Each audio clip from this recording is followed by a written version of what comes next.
Good morning. Good morning.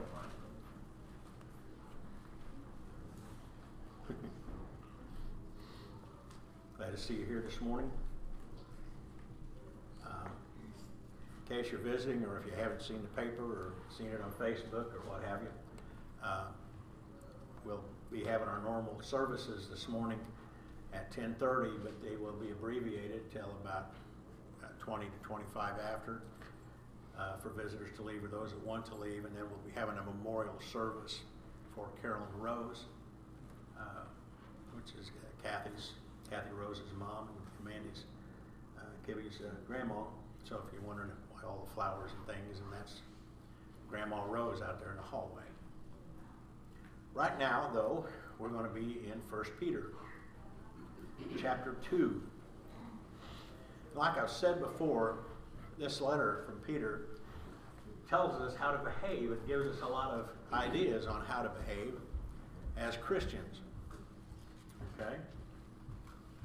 And as we said last week, chapter 1 ends with, in verse 22, it says, seeing that you have purified your souls in obeying the truth with the gospel, through the Spirit and to unfeigned love of the brethren, see that you love one another with a pure heart fervently. And it goes on, as being born again and so forth. But in chapter 2, it starts to tell us how we can do that by, in verse 1, wherefore laying aside all malice, all guile, hypocrisies, envies, and evil speakings. And that's probably one of the hardest things for us as human beings to do, assuming we all get aggravated at one time or the other. I know there's people here that's been aggravated at me before. Have you been aggravated? Is there anybody that's not been aggravated with me? Hold your hand. No, it's not fair. No. You haven't known me long enough. Okay? But we have to put those things aside, okay, so we can have that unfeigned love for each other. And we got down to verses 9 through 10, which I will read. And he's talking about what we are as Christians. And I'm just going to go ahead and start from verse 2. He says, as newborn babes, desire the sincere milk of the word that you may grow thereby. If so be you have tasted that the Lord is gracious. Now, what does that mean, if tasted the Lord is gracious? That means that if you've obeyed the gospel, then you know that you've been saved and that grace of God comes, is landed on us. To whom coming as unto a living stone disallowed, who's talking about Jesus, indeed of men chosen of God and precious, but you also, as lively stones, are built up into a spiritual house, a holy priesthood to offer spiritual sacrifices acceptable to God by Jesus Christ, wherefore also it is contained in the Scripture, behold, I lay in Zion a chief cornerstone, elect, precious, and he that believes on him shall not be confounded. That cornerstone is Jesus Christ, and that confession that Peter made in Matthew 16, that he is the Christ, the Son of the living God. Okay? And a stone of stumbling and a rock of offense even to those that stumble at the word, being disobedient. In other words, those that don't believe it and they're not obeying it, Jesus is a problem for them. Whereunto they were appointed. But you, I'm getting into verse 9 and 10, but you're a chosen priesthood, a chosen generation, a royal priesthood, a holy nation, a peculiar people, that you should show forth the praises of him who has called you out of darkness unto his marvelous light, which in time past were not a people, but are now the people of God, which had not obtained mercy, but now have obtained mercy. Okay? Who's the royal priesthood? How many of you obeyed the gospel? Hold your hand up. Okay, the royal priesthood is you. Okay? How is that important? We talked about this last week a little bit. You don't need anybody intermediating for you, do you? Who intermediates for us? Jesus, the high priest. Okay? And on top of that, what does Romans say? If we don't even know what to say, who helps us out? Holy Spirit, that other part of the Godhead. And so we have this great blessing. Now, why are we a royal priesthood? That seems kind of cocky. Well, we're children of the high God. Yeah. Who's our king? Who's our king? Okay. And he's our brother. That makes us part of the family. Okay? So that's why we're considered a royal priesthood by God. A holy nation. It's important to realize that we are a nation. What's a nation? Is that a place with boundaries? Borders? Have immigration problems? What makes a country? It's a group of people united at the same beliefs. It's a group of people that's united. They might be united by boundaries. They might be united by a belief, which is this royal priesthood is. Somebody started to say something. Yes, sir. Citizens. Citizens. Yeah. Remember last week we started talking about being ambassadors? Okay? And we represent Christ here on earth. And we ought to think about that every day. Because every time that we get a hateful thought, or we get ready to say a bad thing, or a bad thought, or whatever, what do we have to stop and think about? Is that what Christ would do? Like the little bracelet everybody would? What would Jesus do?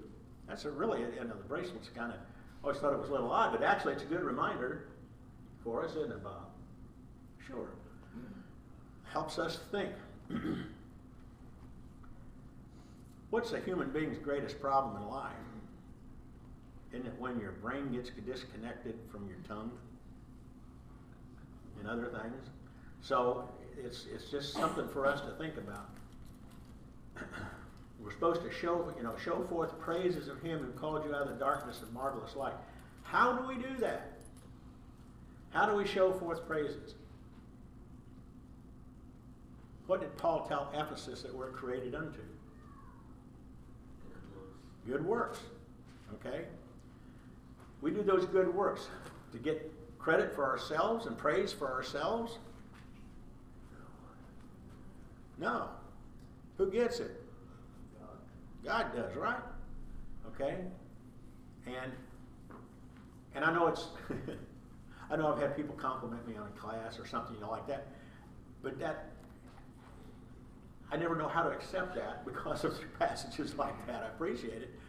Because anything that we do, we teach or we preach or whatever we do, should be to God's glory and a praise to Him.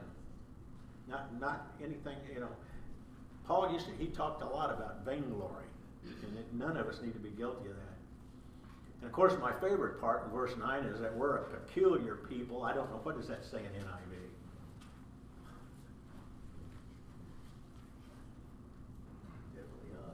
Huh? Belonging to God. Huh? A people belonging to God. Okay, people belonging to God. Chosen people. A chosen people. Okay. But after a chosen people and after a royal priesthood and after a holy nation, what does it say? People belonging to God. Bill said odd. That's okay. Odd, we are pretty odd, some of us are.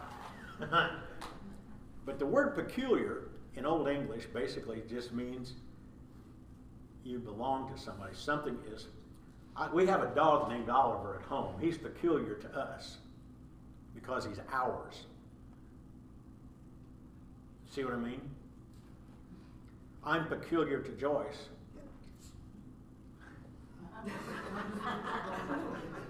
Probably because I am, but I'm hers. That's why I'm peculiar to her. Okay? Eldon's peculiar to... Go ahead, Eldon, I'm sorry. Okay. Exodus 19:5 says, "Now therefore, if you will obey my voice indeed, and keep my covenant, then you shall be a peculiar treasure unto me above all people, for all of the earth is mine." I like the way it puts that because it puts an emphasis. If the word peculiar kind of implies a precious belonging. Okay, Lori? I always think of the word peculiar meaning having the same kind of meaning as the word holy, set apart. that's really kind of, when you put it all together, if you belong to God, then you are set apart. That's what, ecclesia, the church is, those that are set apart. Okay? So that it all works together, all these different words. But we're a chosen generation, royal, which in time past were not a people, but now are people of God. What's he talking about there when it says in time past we're not a people? What is he implying? What is he just saying?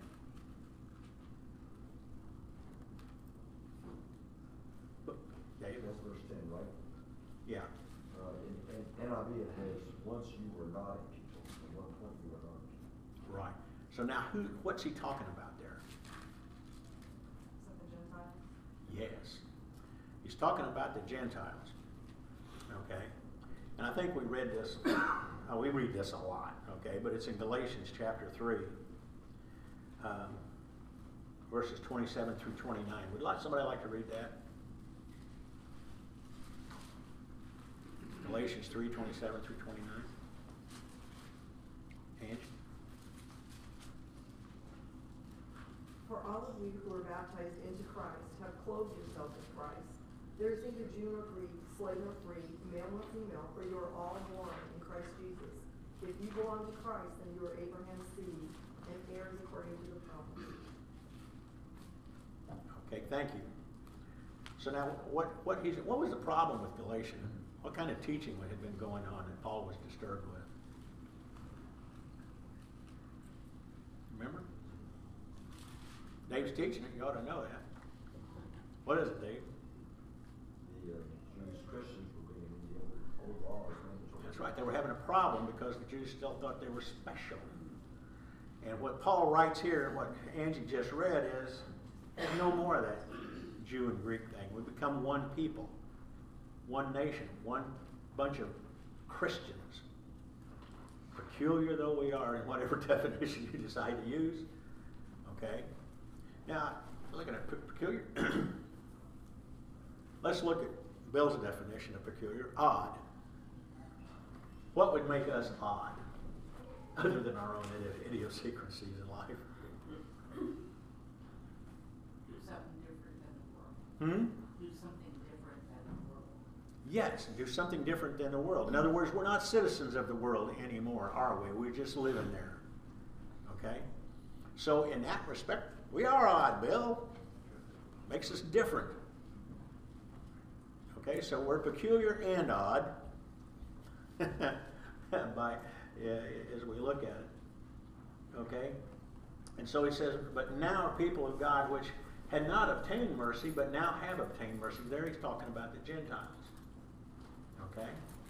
And so that's an important thing for us to recognize. Any comments through verse 9?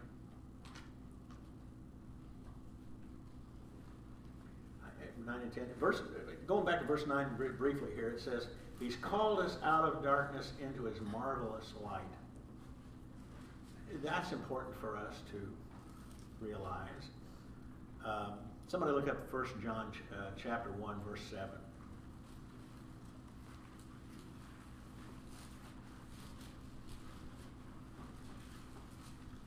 Joyce, you got that? But if we walk in the light, as he himself is in the light, we have fellowship with one another, and the blood of Jesus, his Son, cleanses us from all sin. Okay. What's the most important word in that passage? Nope. It's the very first word. If. Mine's is better. Sorry. What is that? But? Yeah. Okay. If, but, whatever. Walking in the light is up to us, isn't it? And it's up to us if we continue walking in the light. We obey the gospel and we taste that light. We become part of that. But it's up to us to continue walking in it. It's not a slam dunk. Okay? Who would like to read verses 11 through 12?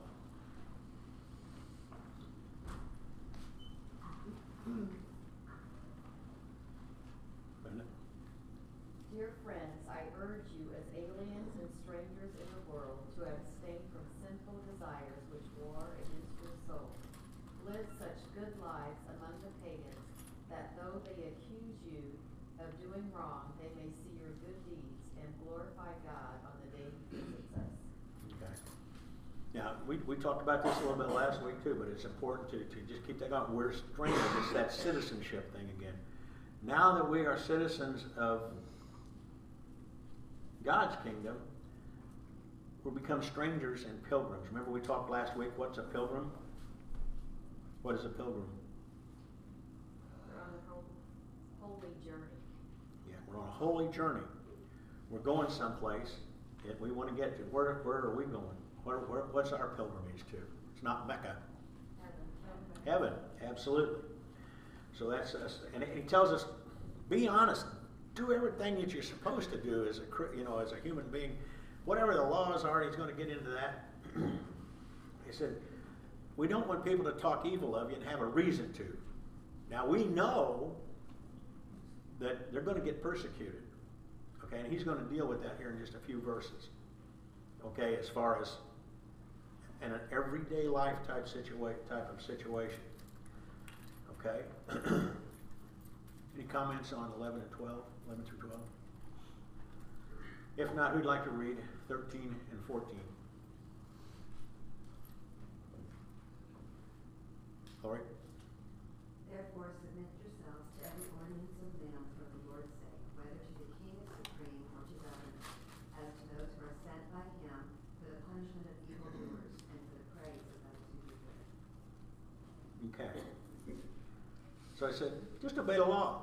We talked a little bit about speed limits and things like that. We weren't going to go into that again.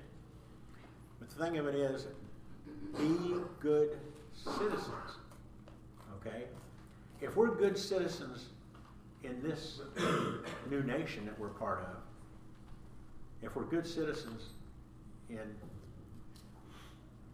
where we're at, won't we be living well in whatever environment that we're in? Whether it's India, Panama. By the way, we got a lot of thank yous from the preacher in Panama for helping him, and we'll probably hear some more from Carlos when he comes in next month. Okay, so we do the best we can to live. Now there is a caveat. What did Peter say? I think it was in Acts chapter 3. He's going to do what he can to obey God, but what? He's got to obey who first? Got to obey God before man. Okay? So if the law conflicts with the Word of God, then we got a problem. Okay? Now, I just throw this out. The government has made some things that are legal. Okay?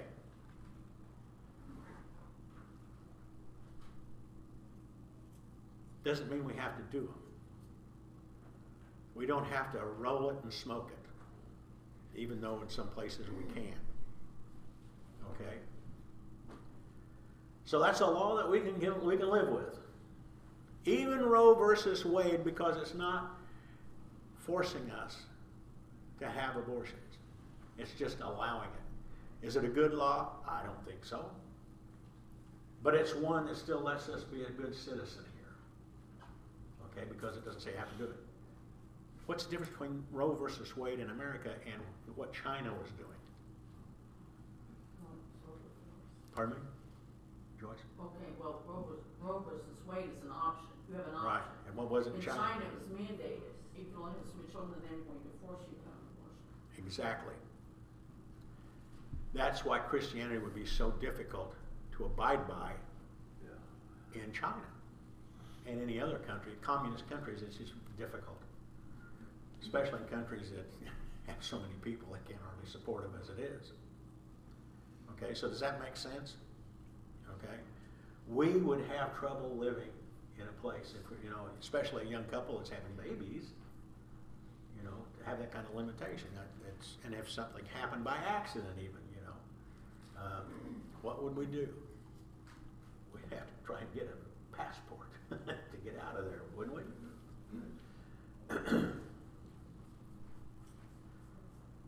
Okay. Yeah. One, to talk about that situation, I think what it does point out to our country, our leaders, no longer look to God's word and make decisions on what should be best for the nation. What are they looking for? What are they looking to? It's not God's word. What are they looking to when they make their laws? Self, I don't know. The will of the people, right? The populace. I mean, they talk about it on the news all the time. The populist president. Okay? And sometimes it doesn't always reflect what they say is popular. Doesn't always reflect the will of the entire group, does it? Usually, I'm going to go back to high school. Who were the popular people? The ones that were most visible. Were there a whole lot of them? No.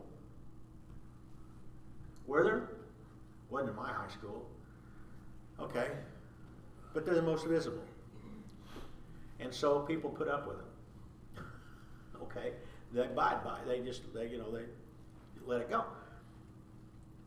But not everybody's, okay, so if you have this populace of the people group that's making the most noise,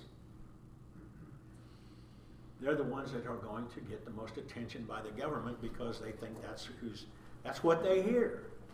So sometimes we have to think for ourselves to, let's go ahead and talk to our congressman. Let's make our voice heard, especially at the polls, right? Does that make sense? Okay? People are worried about this election coming up because they don't think the Republicans feel like they're secure. They don't think they're going to go out and vote like they should. The same percentages. Why? Wherefore the other side is energized. Okay? So if the one side loses seats, whose fault is that? Their own. Because they weren't energized. Mikey. Brother Kip, a good example of this is in Acts 4, from verse 18. The authorities there was telling Peter and John not to preach Christ. So they called them and commanded them not to speak at all nor teach in the name of Jesus. But Peter and John answered and said to them, whether it is right in the sight of God to listen to you more, to God you judge. For we cannot but speak the things that which we have seen and what we have heard.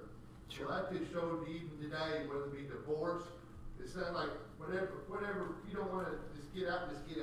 But we know what Jesus said. Yeah. He made it. Our behavior is our own, right? Amen. Okay? And that's something for us to remember. Just because one group is doing something, we're not lemmings. We don't jump off the cliff. But a lot of people do, don't they? Okay? And so that's important for us to remember.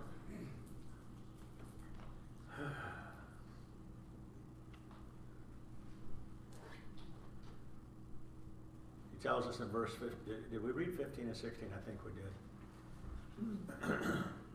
So for so is the will of God that with well-doing you may put to silence the ignorance of foolish men. People are going to accuse you of things just because you goody two-shoes, you irritate me. You ever hear that term before? You're a goody two-shoes. Okay? And let me tell you, when you're a kid, you don't want to hear that. Do you? But I tell you what, it's the goody two-shoes that go into heaven. if they're obeying the gospel and they're doing what they're supposed to do. It takes courage to be a Christian. There is no courage involved with following the crowd. There is no courage in that at all. It takes guts to be a faithful Christian. You got to be a full-grown man and woman to be able to do that. Some of us, like me and Brenda, don't seem to be fully grown yet, but we're kind of short. Sorry, Brenda. I hadn't picked on you for a while. But it's important for us to realize. Somebody read verse 17.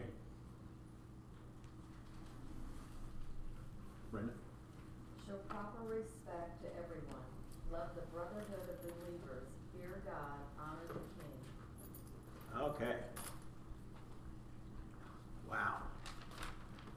King James says, honor all men.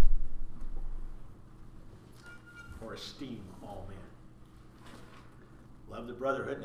Brotherhood makes sense, doesn't it? I mean, we just went to put aside all malice and stuff like that because we can love our brothers. We understand that. Bill's kind of easy to love. I can handle him. You know.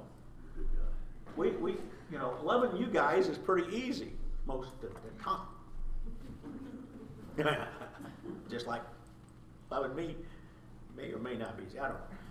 But he says, honor or esteem who? All men. Is there an exception to that? No. God, I mean, every one of us is part of the creation of God. And we're to respect that. We're to esteem all men. Jeremy? We even give an instruction when people are behaving very badly. Okay? If we're given instruction on how to handle that, we hate the sin, but we love the sin. Absolutely. Absolutely. We don't have to esteem what they do necessarily. If it's wrong, we don't esteem that. But each person on 2 feet walking around on this earth, or what I mean, is a precious soul. Jesus died for the worst. Because why? Those are the ones that need a doctor. Isn't that right? Isn't that what Jesus said? Okay, the great physician now is here, sympathizing Jesus. Okay? So, but do we do that? Do we esteem all men and women? Not always. No. Every one of us got to admit, there's some toads out there that we're not going to esteem, and we gotta train ourselves to realize that that person is precious to God. His acts, as Jeremy said, may not be precious to God, but he's precious, and God would what? It says he would all men be saved. Not just a precious few, okay? But all men. Sometimes people look at that chosen priesthood as saying, well, God chooses who he's going to save. Okay, that's not the case. He's going to choose you if you obey. Okay? Everybody has the opportunity. All people have the opportunity to obey God. It's just, how many did Jesus say that there would be? It's a 3-letter word. Few. Few there be that find it. Okay? But that should not hinder us from trying to go out and snarf as many as we can. Okay? For God's sake. Love the brotherhood, fear God, honor the king. I mean, this honor all men, love the brotherhood, fear God, honor the king. 4 things. In our case, it'd be honor the president. I guess. All right? That's important for us to know. Now, these next few verses are, how many people here either have jobs or have had jobs? You're working for somebody. You have a boss. You have an employer. Yes, you do.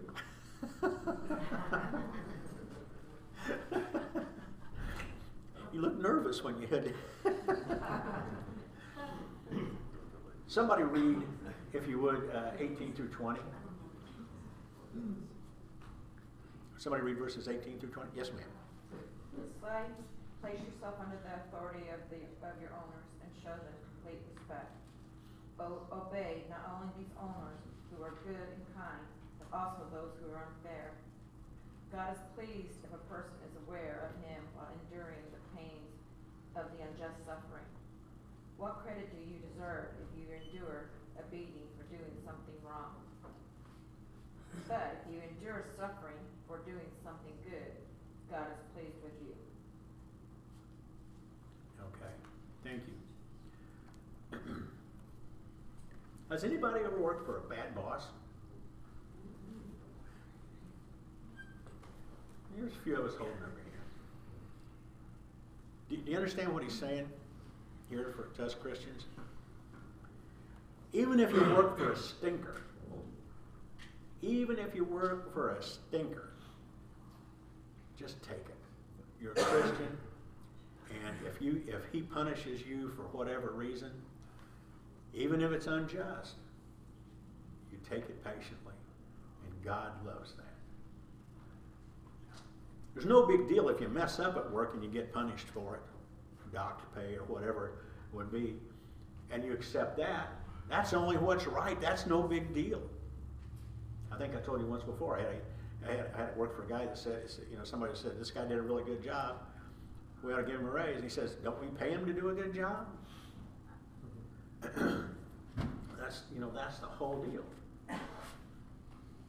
I used to work for a guy many, many years ago that he would call people into his office and bring grown men to tears. I mean, this guy was tough. So being a very young man at the time, I thought, how am I going to deal with this guy? He was at the time, I think he was a vice president. And people were terrified of him. So what I finally figured out to do was, no matter what the situation was, I'd say, look, let's just assume it's my fault and go on. But he said, but it's not. I said, well, just forget about it, and I'll take the blame, and let's just go on. He didn't know how to deal with that, but it shut him up real quick, because he just didn't know what to do. Okay? Sometimes you get in a situation, I work for a guy that I don't know why he did this, but we'd be sitting around, we had what we call the octagon table. It was an 8-sided table, people would sit around it. And he'd be upset with one of the department heads, but you never really knew who he was going to yell at. Okay? Because I remember one meeting, and actually it was hard not to laugh in it, because sitting right to his left was the director of engineering. And then there was several others in there. And the guy had messed up big, that engineering guy.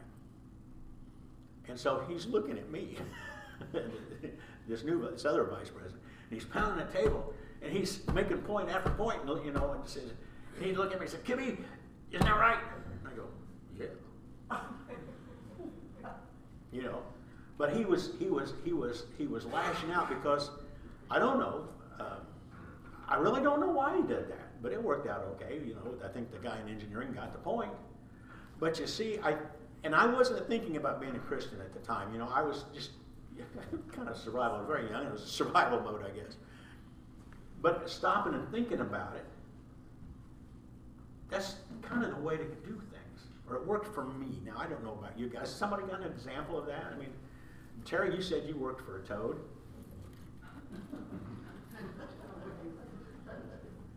Any stories to share? Not particular. Okay. I just want to give everybody a chance to get it off their chest. But it's important that we can deal with that, and it's very hard. What does James chapter 1 verses 2 through 4 say? You'll hear me bring this up time and time again, but it says, count it all joy, my brethren, when you endure this stuff. Why? Because it gives you patience. And heaven knows we need a lot of patience. Lori? I worked for a female toad at one point. Toad, yeah. It was not a good situation on many levels, and I was fortunate enough that I was able to leave. But the result was what I'm doing now. It made me realize what I wanted to do, and I was able to pursue teaching. Good. So, in that you can see that there was this very different. Sure. Okay, that's it. Until next week.